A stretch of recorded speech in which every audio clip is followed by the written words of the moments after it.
Hello again, everybody. Today I'm going to show you a tutorial and a performance for what I think is a really cool, but you guys might think is an overly complicated mathematical card trick. This is called the 27 card trick. It's performed by Matt Parker. You can click on the link here. It's also in the description box below. He's a brilliant stand-up mathematician, and I really like this one. So what I'm going to do is I'm going to show you a little performance, and then I will show you how it's done.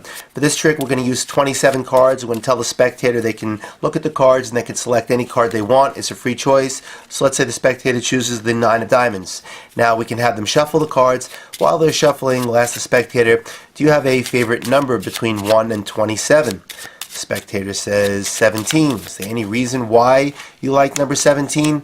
Well, that's my birthday. Okay, I'm going to just deal out, memorize where your card is. The 9 of diamonds is right there. Don't forget your card and just tell me what pile your card is in.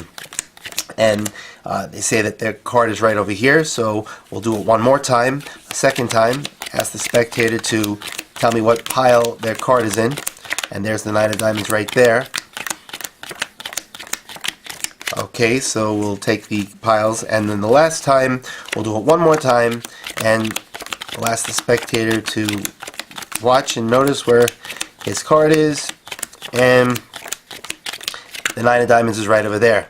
So now we turn over the piles and we say to the spectator, okay, I have no idea what your card is, but let's see, what did you say your favorite number was again? I say 17. 1, 2, 3, 4, 5, 6, 7, 8, 9, 10, 11, 12, 13, 14, 15, 16, 17. 9 of diamonds. Okay, the way this works, 27 is a cubed number. There are 27 cards, which means 3 times 3 times 3 is 27.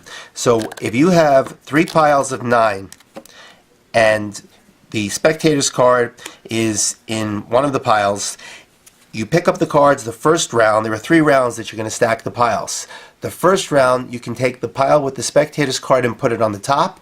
You could put it in the middle, or you could put it on the bottom. You have one of 3 choices. The same thing with the second round. The pile with the spectator's card you can put on the top, you can put in the middle or on the bottom, and the same thing with the third round, top, middle, or bottom.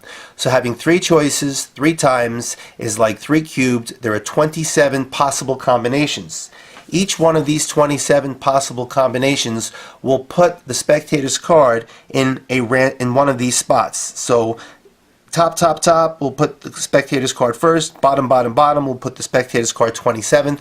This looks complicated, but it's actually very easy when the spectator says 17, how you can quickly tell the way you're going to stack it. Now I'm going to tell you what I did for 17, and then I will go through and teach you.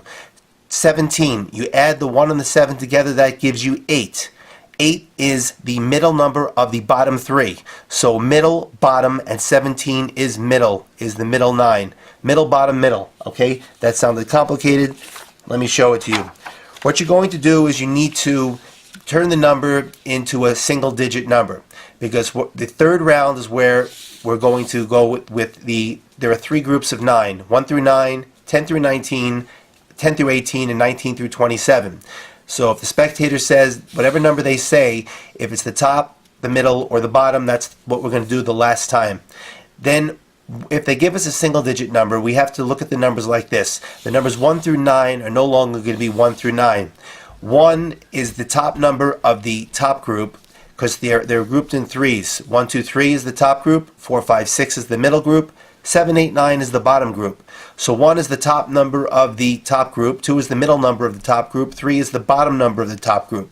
4 is the top number of the middle group, 5 is the middle number of the middle group, 6 is the bottom number of the middle group, and 7 is the top number of the bottom group, 8 is the middle number of the bottom group, and 9 is the bottom number of the bottom group.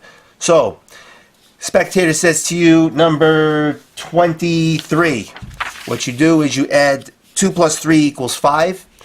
Your number is 23. You know 5 is the middle number of the middle group and 23 is the bottom. So 23, well, you just go middle, middle, bottom. Spectator says number 16.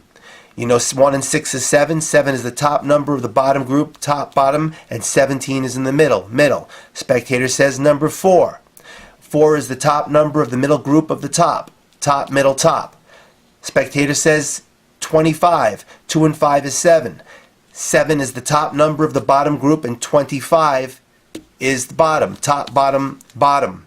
So if you practice this, it becomes very easy. If you say middle, bottom, top, I know the middle of the bottom is 8 and top is 8. Middle, bottom, top will be 8. So it's actually very easy. You don't have to memorize this chart. Matt Parker is a brilliant stand-up mathematician, and he says this is his favorite card trick. It's a little bit more complicated than the 21 card trick, which you can find 14 pages on YouTube videos of the 21 card trick, where the card will end up in the 11th position if you stack the cards in the middle every time. Here, one more thing. When you're asking the spectator for their number in the beginning, you want to make sure that you don't make them think that that's going to be a number that's going to be used later on. You make like you're just casually asking them, do you have a favorite number? They say 13. You say, okay, now just remember your card, and then you get back to the number at the end of the trick. You don't want them focusing on that number. You're going to bring it up at the end. And the second thing you have to remember is you deal the cards, they're face down, and you turn them face up. And then when you stack the piles, you have to turn the cards over again and stack them like this. If this is going in the middle, you turn them over just like that. So don't forget, they have to be face down, you turn them face up, and then you turn them back over when you're going to stack them. So give this a try. I know this might be complicated, but I promise if you try it, you will see that it is actually really easy. That's it. I'll see you next time.